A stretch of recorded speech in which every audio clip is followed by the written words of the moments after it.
જો આપણી વાડીની બાજુમાં 2000 વીઘામાં બનેલો ખૂબ વિશાળ સોલાર પ્લાન્ટ છે. આ બધી જમીન ખેડૂતોએ એકરના વાર્ષિક 35,000ના ભાડે અને એ પણ 29 વર્ષના એગ્રીમેન્ટ ઉપર આપેલી છે.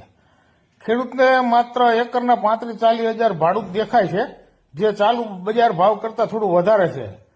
પણ ભવિષ્યનો ક્યારે વિચાર કર્યો? અત્યારે અભ્યાસ કરતું તમારું બાળક પ્રૌઢ થશે ને ત્યારે માંડ આ જમીન છૂટી થાય છે. સૌ પહેલા તો આ લોકો તમારી જમીનનો હેતુફેર કરી એના ઉપર કરોડોની લોન લેતા હોય છે. આ 10-10 ફૂટે ઉભા કરેલા આરસીસીના પિલર આ જોતા આપણને એવું લાગે કે આ જમીન હવે ફરીવાર ક્યારે ખેતી લાયક થાય ખરી?